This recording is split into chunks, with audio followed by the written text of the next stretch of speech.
иваз кардани насаб, ном ва номи падар ҳам яке аз асноди ҳолати шаҳрвандӣ ба ҳисоб меравад. баъзан вақт ҳолатҳое мешавад ки мехоҳанд ки дар вақташ насаби худро ба насаби шавҳар накарданд, дар вақти никоҳ мехоҳанд ба насаби шавҳар кунанд. пеш аз ҳама барои иваз кардани насаб, ном ва номи падар бояд ҳамун сабти ҳамун шаҳрванд ба қайд гирифта шудагӣ бошад. яъне ки нисбати шахсе ки ба ӯ сабт тартиб дода нашудааст, масалан сабти таваллуд надорад, иваз кардани насаб, ном карда намешавад. вақте шаҳрванд насаб, ном ва номпадари худашро иваз мекунад, маънои онро надорад ки ҳамаи ҳуқуқҳоу ӯҳдадориҳои бо номи аввала буданаш пок карда шуд ё ки нест карда шуд.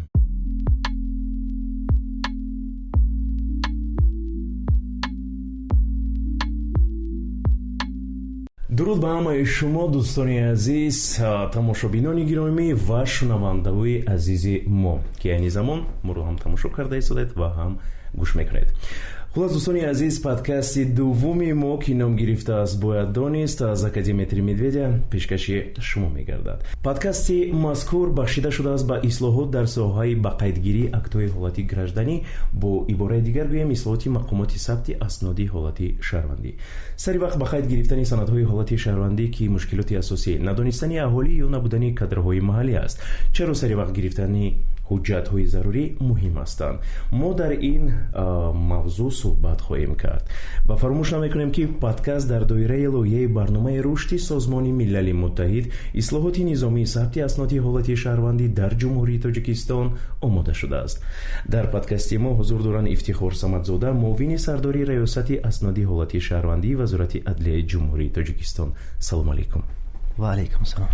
дигар намудани насаб мавзӯи имрӯзаи мо аст. на ҳамеша дигар кардани насаб бо сабт ё бекор кардани акти никоҳ яъне ки алоқаманд аст, вале бо дигар кардани насаб ин тартиб чӣ гуна амалӣ мешавад? ташаккур. пеш аз ҳама бояд қайд намоям ки иваз кардани насаб, ном ва номи падар ҳам яке аз асноди ҳолати шаҳрвандӣ ба ҳисоб меравад дар баробари таваллуд, вафот ва дигар. иваз кардани насаб, ном ва номи падар дар қонуни Ҷумҳурии Тоҷикистон дар бораи ба қайдгирии давлати асноди ҳолати шаҳрвандӣ боби алоҳида пешбинӣ шудааст. боби 8 моддаҳои 67 то 72 дар бар мегирад. дар ин моддаҳо муфассал дар бораи иваз намудани насаб, ном ва номи падар пешбинӣ шудааст ва бояд гуфт ки ҳар шахсе ки ба синни 16 расид вай аллакай ҳуқуқ дорад ки насаб, ном ва номи падари худро иваз намояд, бо хости худаш. яъне ки ягон ӯҳдадорӣ нест ки шаҳрванд бояд насаб ё номашро иваз намояд, яъне ки ҳуқуқ дорад. ҳар вақте ки ҳоҷат шуд, эҳтиёҷ шуд, шахс ба як қароре омад ки бояд иваз кунад, дар он ҳолат бояд вай дар мақомоти сабти асноди ҳолати шаҳрвандӣ ба қайд гирифта шавад. ва набояд фаромӯш кард ки иваз намудани насаб, ном ва номи падар, аниқтараш иваз намудани номи шахс, агар шахс бояд номашро иваз кунад, тибқи ҳамун феҳристи номҳои миллии тоҷикӣ сурат мегирад. агар хоҳад ки насаб ва номи падари худро иваз намояд, дар худи ҳамун моддаи 67 пешбинӣ шудааст, он гоҳ вай тибқи анъанаҳои миллӣ дар асоси талаботи ҳамун моддаи 20 қонуни Ҷумҳурии Тоҷикистон дар бораи ба қайдгирии давлати асноди ҳолати шаҳрвандӣ ки дар бораи ном меравад, насаб, ном ва номи падар меравад, таваллуд меравад, аз рӯи ҳамун амалӣ карда мешавад. яъне ки вақте шаҳрванд насаб, ном ва номи падарро хоҳад иваз кунад, ҳамун талаботҳое ки моддаи 20 ки дар бораи таваллуд аст пешбинӣ шудааст, ҳамунҳо татбиқ мегардад. барои ҳамин дар ин ҷо истинод оварда шудааст, ҳавола карда шудааст ба моддаи 20. барои ҳамин дар худи боби иваз намудани насаб, ном ва номи падар ҳамун талаботҳои моддаи 20 оварда нашудааст, яъне ки ҳавола карда шудааст аз рӯи ҳамун. баъзан вақт баҳсҳо ҳам мешавад ки дар боби 20 дар бораи ивази насаб, ном аст гуфта нашудааст ку мисол пасвандаки ов мумкин нест ёки дигар. барои ҳамин фаҳмода мешавад ки дар ҳамин моддаи 67 қисми 2 ҷумлаи 2 ҳавола кардааст ба моддаи 20, яъне ки он чи ки дар бораи таваллуд талабот аст, ҳамун талаботҳо нисбати иваз ҳам паҳн мегарданд. масъалае ки дар бораи ақди никоҳ гуфтед, худи масъалаи ақди никоҳ ҳам бақаягирии давлати ақди никоҳ дар баробари ивазу таваллуд вуҷуд дорад. шаҳрванд вақте ки ақди никоҳ мебандад, тарафҳо ҳуқуқ доранд насаби якеро ҳамчун насаби умумӣ интихоб кунанд, ё ин ки ҳар кас дар насаби то никоҳияш бимонад. дар ҳамин сурат аксаран занҳои мо ё дар насаби худаш мемонад, ё насаби шавҳарро мегирад, ки маъмулан аксар вақт ҳамин насаби шавҳарро мегирад. яъне ки дар ҳамин ҳолат насаби зан ёки насаби ҳамун издивоҷкунанда тағйир меёбад, иваз шуд. барои ҳамин мо набояд фаромӯш кунем ин намуди иваз аз иваз кардани насаб ва номи падарие ки мо дар боло қайд кардем фарқ дорад. баъзан вақт ҳолатҳое мешавад ки мехоҳанд ки дар вақташ насаби худро ба насаби шавҳар накарданд, дар вақти никоҳ мехоҳанд ба насаби шавҳар кунанд. аз тарафи мақомоти сабти асноди ҳолат тавсия дода мешавад ки шумо дигар ҳуқуқ надоред ки ба насаби шавҳар гузоред, чунки мо дар боло қайд кардаем ки иваз намудани насаб ном ва номи падар тибқи моддаи 20 татбиқ мегардад, яъне ки аз насаби падар, модар, падари номи падари падар, аз рӯи инҳо метавонад насаб худро иваз кунад. аз рӯи насаби шавҳар асос надорад ки вай иваз кунад. яъне ки ҳамон вақт интихоб ки накардӣ, аллакай дер кардӣ, яъне ки ту дигар ҳуқуқ надорӣ ки насаби шавҳарро гирӣ. лекин шаҳрвандое ки насаби умумиро гирифтанд мехоҳанд баргарданд ба насаби тоникоҳияшон, онҳо ҳуқуқ доранд, чунки насаби тоникоҳӣ ҳамун насаби аз номи падар буд, аз номи ё модар буд, ё падари падар буд, чунки аз вақти таваллуд ҳама хел ба қайд гирифта шуда буд. барои ҳамин хусусиятҳоро бояд ҳам корманди мақомоти сабт, ҳам шаҳрванд фарқ кунад. айни замон дар мақомоти сабти асноди ҳолати шаҳрвандӣ лоиҳаҳои ташкилотҳои байналмилалӣ амалӣ кардааст. аз он ҷумла лоиҳаи ислоҳоти низоми бақаягирии асноди ҳолат дар Тоҷикистон, марҳилаи дуюми он ки аз тарафи барномаи рушди созмони милали муттаҳид амалӣ шудааст. дар доираи ҳамин гузаштан ба низоми ягонаи электронӣ дар мақомоти сабти асноди ҳолати шаҳрвандӣ амалӣ шудааст. яъне ки аз соли 2019 тамоми мақомоти сабти асноди ҳолат ба сабти электронӣ гузаштааст. ҳамин восита низоми ягонаи иттилоотии электронӣ ташкил карда шудааст ва дар як махзан номгӯи асноде ки аз он ҷумла асноди ивази намудани насаб ном ва номи падарӣ ҳаст, дар ҳамун махзан вақте ки сабти электроник шуд, махзан нигоҳ дошта мешавад. ва агар мо хоҳем ки кадом шаҳрвандон насаб ном ва номи худро иваз кардааст, бо кадом насаб метавонем ба ҳамун низом даромад, тариқҳои гуногуни ҷустуҷӯ ҳаст, метавонем ёбем ки кадом шаҳрванд бо ҳамин насаб иваз кардааст. албатта ивази насаб ном ва номи падар тариқи системаи электронӣ дар баробари дигар намуди сабтҳо аз соли 2015 оғоз шудааст. масалан агар шахс 2010 агар иваз карда бошад, дар ҳамон махзани электронӣ ёфт карда намешавад, чунки он вақт сабти дастӣ буд. аз соли 2015 ва аниқтар аз соли 2019 ҳатмӣ сабтҳо ҳама сабтҳои электронӣ рафта шуданд. ва гӯем ки як махзани нигоҳдории ҳамин сабти аз он ҷумла сабти иваз вуҷуд дорад. ва ҳамин гузаштан ба низоми ягонаи электронӣ дар доираи ҳамин лоиҳа амалӣ шуда истодааст. қаблан гузаштан ба низоми ягонаи электронӣ аз рӯи дигар лоиҳа амалӣ шуда буд, лоиҳаи параметрҳои дастгирии иттилоотии соҳаи сабти асноди ҳолат шаҳрвандӣ, ки ин лоиҳа дар мақомоти тандурустӣ қаблан оғоз шуда буд ва баъдан ба мақомоти сабти асноди ҳолат шаҳрвандӣ аз рӯи ҳамун лоиҳа амалӣ шуда истодааст. ва ҳамин тариқ аз соли 2019 тамоми сабтҳои асноди ҳолати шаҳрвандӣ тариқи электронӣ амалӣ шуда истоданд. мутаассифона дар ҷамоатҳо сабтҳо дастнавис рафта истоданд ва лоиҳае ки мо дар боло қайд кардем фақат ҳамун мақомоти сабти аснод дар сатҳи бахшҳоро амалӣ карда мешаванд. яъне ки сабти электронӣ, таъмини онҳо бо таҷҳизотҳое ки ба шакли электронӣ бояд гузаранд таъмин карда нашуданд. ҷамоатҳо дастнавис карда мешаванд, ба мақомоти сабти асноди ҳолатшан ноҳия пешниҳод карда мешаванд.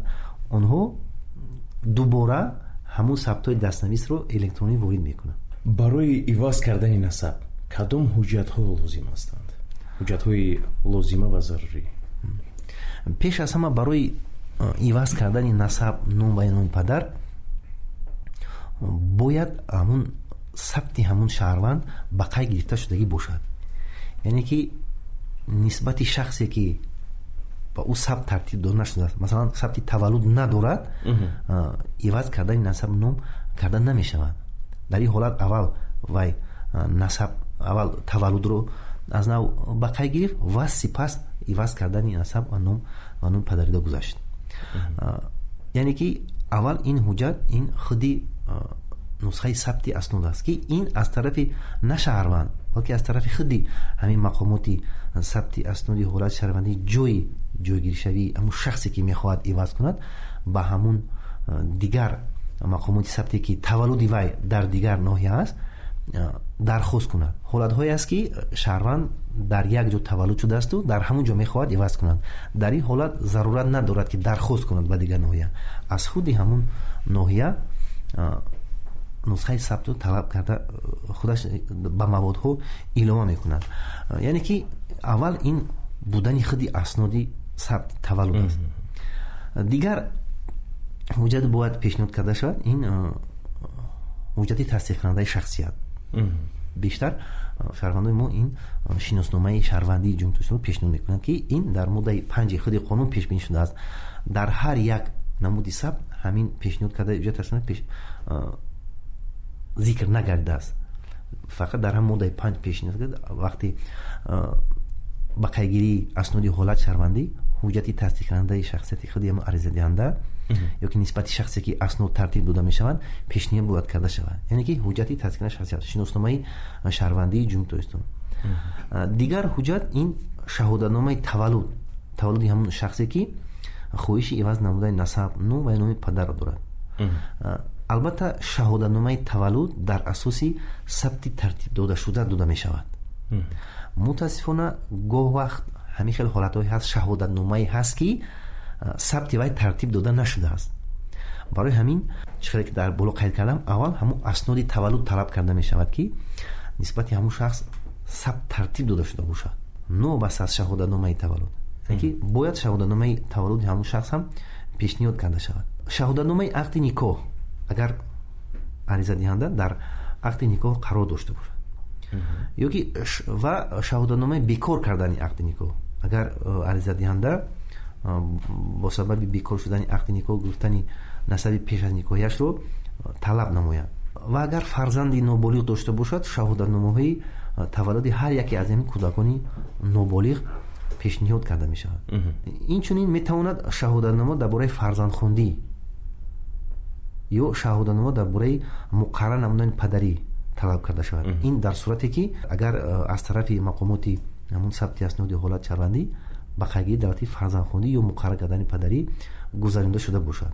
дигар ҳуҷҷатҳо барои ҳамун ҳуҷҷатгузории худи ҳамин мақоми сабт дудона сурати 3/4 илова карда мешавад. ҳуҷҷатҳои зарурӣ. бале. ва албатта ҳуҷҷати тасдиқкунандаи пардохти боҷи давлатӣ ва дигар хизматрасониҳо, яъне ки маблағҳои махсусе ки барои иваз кардани насаб, ном ва номи падар ҳам боҷи давлатӣ пешбинӣ шудааст, ҳам хизматрасонӣ ва ҳам маблағи бланке ки мо дар баромади аввал дар бораи ҳамин пардохтҳо қайд карда будем. ба қайдгирии давлати иваз намудани насаб, ном ва номи падар дар мақомоти сабти асноди ҳолат шаҳрвандӣ ҷойгиришавии ҳамун шаҳрванд ба ҷо оварда мешавад. вақте ки ҳуҷҷатҳо пешниҳод карда шуд, дар муддати 1 моҳ ҳамин ҳуҷҷатҳо баррасӣ карда мешавад. бояд гуфт ки 29 январи соли 2021 ба қонуни ҷумҳурии Тоҷикистон дар бораи ба қайдгирии давлати асноди ҳолат шаҳрвандӣ тағйирот илова карда шуд. ҳамин муҳлат ба 1 моҳ кам карда шуд. қаблан муҳлат то 3 моҳ буд ва дар ҳолатҳои истисноӣ он метавонист то 6 моҳ дароз карда шавад. Ба ҳамин январи соли 2021 ба қонунгузорӣ тағйирот ворид карда шуд. ҳамин муҳлат ба 1 моҳ кам карда шуд. дар аксари давлатҳои хориҷӣ низ ҳамин муҳлати иваз ҳам баррасии ариза дар бораи иваз 1 моҳ, максимали 2 моҳ аст. барои ҳамин муҳлат кам карда шуд. вақте ки ҳуҷҷатҳо омода карда мешаванд аз тарафи мақомоти сабти асноди ҳолат шаврандӣ, парванда ба шуъбаи корҳои дохилии ҳамун ноҳия барои ташхиси шахсият, санҷиши шахсият ирсол карда мешавад. ва вақте ки ҷавоб аз мақомоти корҳои дохилӣ дар бораи қонеъ кардани ҳамун ариза орда мешавад, яъне ки вақте ки дар тафтиши пешакӣ қарор надорад, доғи судӣ надорад, ҷавоби мусбит меояд, хулоса карда мешавад ба мақомот агар шаҳр ноҳияи тобеи ҷумҳурӣ бошад, ба раёсати асноди ҳолати шаҳрвандӣ пешниҳод карда мешавад. дар вилоятҳо бошад, ба шӯъбаҳои раёсат дар вилоятҳо пешниҳод карда мешавад барои иҷозат додан ба иваз намудани насаб ва номи падар. вақте ки иҷозат дода мешавад, парванда дар худи ҳамон мақомоте ки парванда пешниҳод карда шуд, дар ҳамон ҷо шаҳодатномаи ивази насаб, ном ва номи падар дода мешавад. ва агар дар сабти таваллуд ё сабти ақди никоҳ дар ҳамон мақомот гузаронда шуда бошад, ҳамзамон ҳамон сабтҳо ҳам илова карда тағйир дода мешаваду шаҳодатномаи нав дода мешавад. ва агар гӯем сабти таваллуди вай дар дигар ноҳия буд ё ки сабти никоҳаш дар дигар ноҳия буд, ба ин мақомоти сабти асноди ҳолат шаҳрвандӣ хабарнома дода мешавад, то ки онҳо низ дар ҳамон сабт тағйирот ворид намоянд, ҳамчунин шаҳодатномаи нав ба ҳамон шаҳрванд диҳанд. вақте ки шахс насабашро иваз мекунад, ака Ифтихор, дар асл вай ҳама оморро дар бораи худ бекор мекунад, бале? оё хазинаи махсус вуҷуд дорад ки дар он шумо тавонед насаби худро дар ҳама сохторҳои дахолдор дар як вақт дигар намоед? он масъалае ки шумо ҳозир сухан кардед, вақте шаҳрванд насаб, ном ва номпадарии худашро иваз мекунад, маънои онро надорад ки ҳамаи ҳуқуқҳоу ӯҳдадориҳои бо номи аввала буданаш пок карда шуд ё ки нест карда шуд. мувофиқи моддаи 20 кодекси граждании ҷумҳурии Тоҷикистон, вақте ки номи шаҳрванд гуфта мешавад, дар ин мафҳум ҳам насаб, ҳам номи падар, ҳам ном дохил мешавад. ва дар сурати иваз кардани насаб ё ному номи падарӣ, шаҳрванд ҳуқуқ дорад. ин нуқтаро бояд дар назар гирифт ки ҳуқуқ дорад ки дигар ҳуҷҷатҳои худро низ иваз намояд. аз он ҷумла мисол аттестатсияи мактаби миёна ё ки диплом ё ки шаҳодатномаи ҳуқуқи ронандагӣ иваз кунад. ҳуқуқ дорад, яъне ки насаб, ном ва номи падар дигар мешавад, лекин ҳамун шахс мемонад. яъне ки уҳдадор нест, вай ҳуқуқ дорад. шиноснома насаб иваз шудааст ва шаҳодатномаи ронандагию фарз кардем диплом бо насаби пешина буд, иваз нашуд. дар ин сурат метавон ҳамун шахс ҳамун шаҳодатномаи ивази насаб ва номро ба ҳамун ҳуҷҷат илова намуд ва дар дил хоҳ баҳсҳо, муносибатҳо ҳаминро ҳуқуқӣ асоснок кард. албатта ин масъала каме масъалаи баҳсро ба вуҷуд меораду, лекин уҳдадор нест. барои ҳамин бисёр вақт шаҳрвандо бо хоҳиши худашон ҳаминро дар дигар ҳуҷҷатҳои худон иваз мекунанд, лекин ваё уҳдадор нестанд. ака Ифтихор, фарз кардем ба корхона кор шурӯъ кардан, насаб иваз шуд ва талаб карданд ки ҳамзамон диплом пешкаш карда шавад. дар диплом дигар чиз навишта шудааст, дар шаҳодатнома дигар чиз. яъне ки гуфта метавонад ки ин ҳуқуқи ман аст ва ман аз ҳуқуқам истифода будам. барои ҳамин дар баъзе корхонаҳо, идораҳо агар номгӯи саволҳо бошад, онҷа насаб, ном ва номи падар пешбинӣ шудааст ва метавонад дар қавс агар насаб номи худро иваз карда бошад, насаб, ном ва номи падарии қаблӣ гуфта як сутуне ҳаст ки метавонад дар ҳамун ҳуҷҷатҳо пешбинӣ шуда. агар шахс иваз карда бошад, дар онҷа қайд мекунад. ин чизи маъмулӣ аст, ин чизи оддӣ аст. дар дилхоҳ аъдои гражданӣ ҳамин чизро пешбинӣ кардан хилофи ягон қонунгузорӣ нест. ташаккури зиёд ба шумо ака ифтихор. маълумоти муфассал дар бораи қоидаҳо ва тартиби сабти асноди ҳолати шаҳрвандӣ, ҳуҷҷатҳои зарурӣ, рӯйхати хидматҳо ва арзиши онҳо дар вебсайти навии идораи сабти асноди ҳолати шаҳрвандӣ Вазорати адлияи ҷумҳурии Тоҷикистон пайдо кардан мумкин аст. бо шумо буд Беҳрӯз Насриддинов. худ ва наздикони худро эҳтиёт кунед.